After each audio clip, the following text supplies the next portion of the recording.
നമസ്തേ, എല്ലാവർക്കും പുതിയൊരു വീഡിയോയിലേക്ക് വീണ്ടും സ്വാഗതം. നമ്മളിന്ന് ഛന്ദാണ് പഠിക്കുന്നത്. അപ്പോൾ എക്സാം നാളെയാണ്. കുറച്ച് ലേറ്റ് ആയിപ്പോയി, സോറി. എങ്കിലും ഒരൊറ്റ നോട്ടത്തിൽ നമുക്ക് ഛന്ദൊന്ന് മനസ്സിലാക്കാം. എന്താണ് ഛന്ദ്? കാവ്യകി ലയാത്മക പ്രവൃത്തി ഛന്ദ് അല്ലേ? കാവ്യത്തിൻ്റെ ലയാത്മക പ്രവൃത്തിയാണ് ഛന്ദ് എന്ന് പറയുന്നത്. ഛന്ദശാസ്ത്രം ആരുടെ രചനയാണ്? ഛന്ദശാസ്ത്ര പിംഗൾ മുനിയാണ്. അപ്പോൾ ഛന്ദ് പിംഗൾ മുനിയാണ് കേട്ടോ. ഛന്ദശാസ്ത്ര പിംഗൾ മുനിയാണെന്ന് ഓർത്ത് വെക്കുക. രസഭരത മുനിയാണ്. ഛന്ദശാസ്ത്ര പിംഗൾ മുനിയാണ്. അലങ്കാര ഭാമഹാണ്. അതൊക്കെയൊന്ന് മനസ്സിലാക്കി വെക്കുക. അപ്പോൾ മെയിനായിട്ടും ഛന്ദ കെ പ്രകാർ എന്ന് പറയുന്നത് 3 തരത്തിലാണ്. മാതൃക് ഛന്ദുണ്ട്, വർണ്ണിക് ഛന്ദുണ്ട്, മുക്തക് ഛന്ദുണ്ട്. പിന്നെ ഛന്ദ കാ സർവപ്രഥം വർണ്ണൻ ഋഗ്വേദമേ മിൽത്താ ഹെ. ആദ്യമായിട്ട് ഛന്ദിൻ്റെ വർണ്ണന കിട്ടിയത് എവിടെ നിന്നാണ്? ഋഗ്വേദത്തിൽ നിന്നാണ് കേട്ടോ.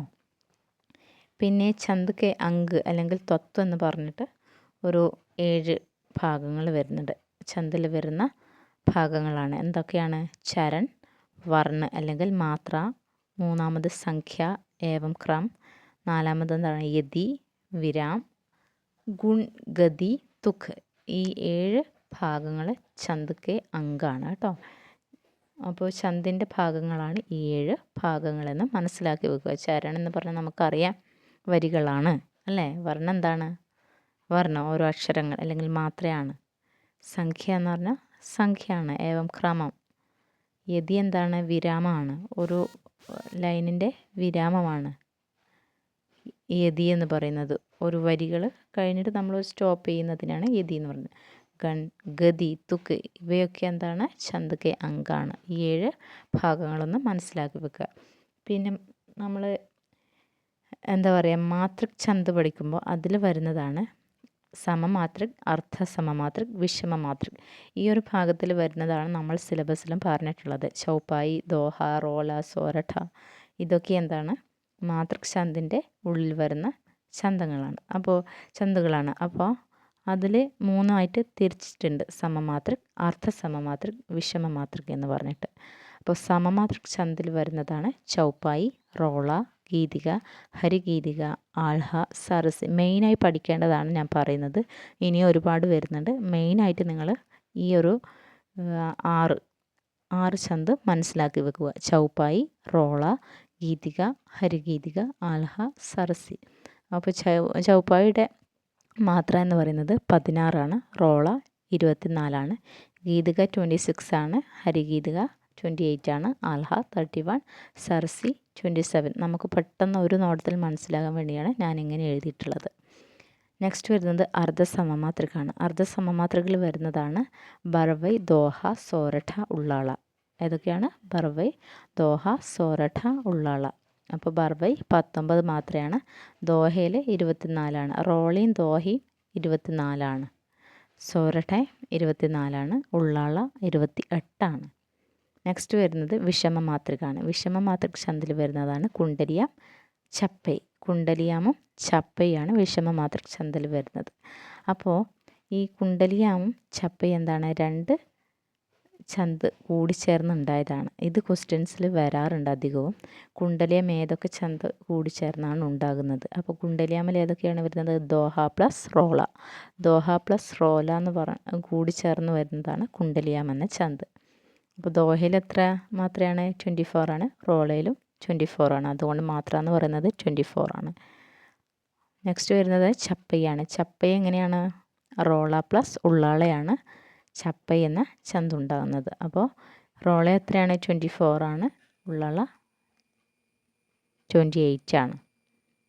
അപ്പോൾ അത് നിങ്ങളൊന്ന് മനസ്സിലാക്കി വെക്കുക. നമുക്കിനി സമമാതൃക ഛന്ദ് കുറച്ച് ഡീറ്റെയിൽ ആയിട്ട് പഠിക്കാം.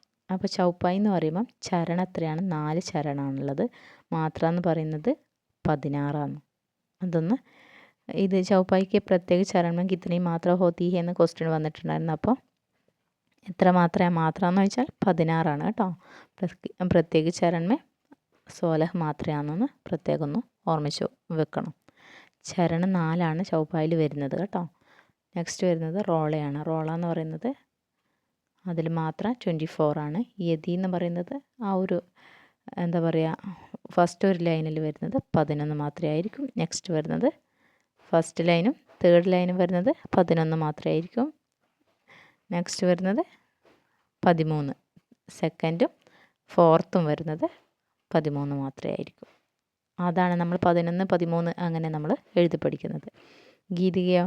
ഗീതിക 26 ആണ്. എങ്ങനെയാണ് വരുന്നത്? 14, 12.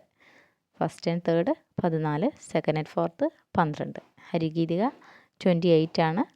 എങ്ങനെയാണ്? 16, 12 ആണ്. First and third 16, second and fourth 12. ആൽഹ 31 ആണ്. 16, 15 അങ്ങനെയാണ് വരുന്നത്. First and third 16, second and fourth 15. സർസി 27 ആണ്. എങ്ങനെയാണ് വരുന്നത്? 16, 11. അപ്പോൾ first and third 16, second and fourth 11.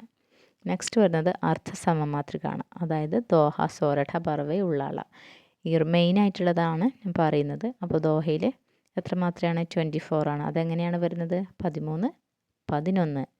നമ്മൾ റോള എങ്ങനെയാണ് പഠിച്ചത്?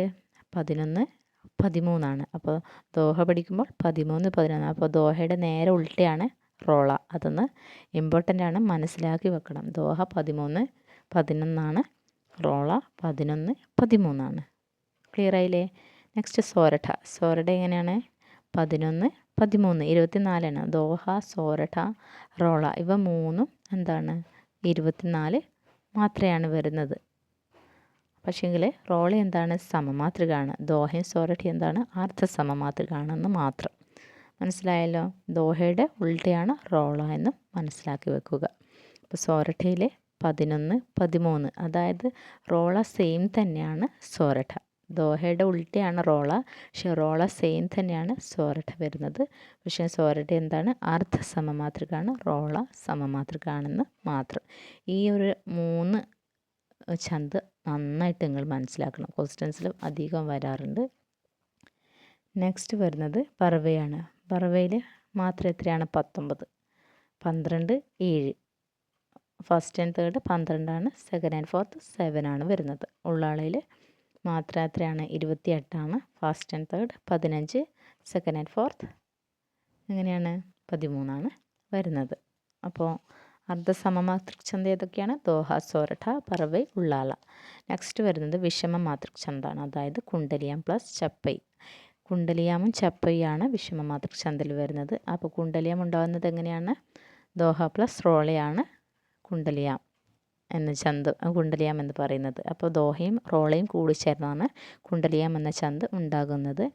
അതിൽ എത്ര മാത്രകളാണ്? 24. അതായത് ദോഹക്കും റോളക്കും 24 മാത്രമാണ് വരുന്നത്. അതുകൊണ്ടാണ് നമ്മൾ കുണ്ടലിയാമിന് മാത്രം 24 പറയുന്നത്. ചരണം ഇതിൽ 6 ചരണമാണ് പറയുന്നത്. അപ്പോൾ സംയുക്ത ഛന്ദെന്നും കുണ്ടലിയാമിനെ പറയുന്നുണ്ട്. നെക്സ്റ്റ് വരുന്നത് ചപ്പയാണ്. ചപ്പയിൽ ചരണം 6 ആണ്. റോളയും ഉള്ളാളയും കൂടി ചേർന്നാണ് ചപ്പൈ ഉണ്ടായിട്ടുള്ളത്. അപ്പോൾ പ്രഥം ചരണിൽ റോളയുടെ ഛന്ദ് റോളയുടെ മാത്ര, അതായത് 24. അന്തിം ചരണിൽ 28, അതായത് ഉള്ളാളയുടെ മാത്ര 28 ആണ്. അപ്പോൾ ക്ലിയർ ആയെന്ന് വിചാരിക്കുന്നു. നമ്മൾ മാതൃക് ഛന്ദാണ് പഠിച്ചിട്ടുള്ളത്. കാരണം സിലബസിൽ മാതൃക് ഛന്ദാണ് ചോദിച്ചിട്ടുള്ളത്. സമമാതൃകവും അർദ്ധസമമാതൃകവും വിഷമമാതൃകവും. അതുകൊണ്ടാണ് ഇന്ന് ഈ വീഡിയോ ചെയ്തത്. അപ്പോൾ നിങ്ങൾക്ക് എല്ലാവർക്കും മനസ്സിലായെന്ന് വിചാരിക്കുന്നു. ചൗപ്പായി അല്ലേ, ദോഹ, റോള ഇതൊക്കെ മനസ്സിലായെന്ന് ഞാൻ വിചാരിക്കുന്നു. അതിൻ്റെ മാത്രകൾ പ്രത്യേകം പഠിക്കണം, യതി പഠിക്കണം. അതെങ്ങനെയാണ് മാത്രകൾ വരുന്നത്? കാരണം ദോഹ 13, 11 ആണെന്ന് പ്രത്യേകം ഓർമ്മിക്കണം. റോള 11, 13 ആണെന്ന് പ്രത്യേകം ഓർമ്മിച്ച് വെക്കണം. പിന്നെന്താണ്? റോളയും സോരടയും സെയിം ആണെന്നുള്ളതും മനസ്സിലാക്കണം. അതായത് 11, 13 ആണ് റോളയും സോരടയും വരുന്നത്. പക്ഷേങ്കിൽ സോരഠ എന്താണ്? അർദ്ധസമമാതൃകയാണ്. റോള സമമാതൃകയാണെന്ന് മാത്രം. ഈ ദോഹയും റോള സോരഠ വളരെ ഇമ്പോർട്ടൻ്റ് ആണ്. നന്നായിട്ടൊന്ന് മനസ്സിലാക്കി വെക്കുക. അപ്പോൾ നിങ്ങൾക്ക് എല്ലാവർക്കും ഈ ഒരു ഛന്ദ് എന്നുള്ള ടോപ്പിക്ക് മനസ്സിലായെന്ന് വിചാരിക്കുന്നു. കംപ്ലീറ്റ് അല്ല, ഞാൻ മാതൃക് ഛന്ദ് മാത്രമാണ് പറഞ്ഞത്. അപ്പോൾ നാളെ എക്സാം രാവിലെയാണ്. 7:15 മുതൽ 9:15 വരെയാണ് ടൈം പറഞ്ഞിട്ടുള്ളത്. അപ്പോൾ എല്ലാവരും എന്താ പറയുക, ഇന്ന് തന്നെ റെഡിയായി വെക്കുക. എല്ലാം റെഡിയാക്കി വെക്കണം. കാരണം ഹാൾ ടിക്കറ്റ്, ID പ്രൂഫ്, പേന, OMR ആണ്. കഴിഞ്ഞ പ്രാവശ്യമൊക്കെ ഓൺലൈനായിരുന്നു. അതാണ് ഞാൻ വീഡിയോയിൽ പറഞ്ഞത്. ഇപ്രാവശ്യം OMR ആണ്. അപ്പോൾ പേന, ഹാൾ ടിക്കറ്റ്, ID പ്രൂഫൊക്കെ എടുത്തു വെക്കുക. ഒന്നും വിട്ടു പോകരുത്. പിന്നെ സമയത്തിന് മുമ്പ് നമ്മൾ എത്താൻ ശ്രമിക്കുക. കാരണം രാവിലെയാണ്, വല്ലാത്തൊരു ടൈമായിപ്പോയി അല്ലേ.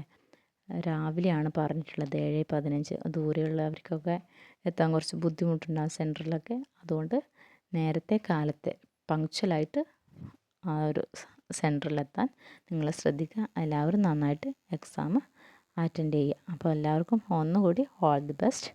അപ്പോൾ അടുത്ത വീഡിയോയിൽ കാണുന്നതുവരെ എല്ലാവർക്കും ധന്യവാദ്.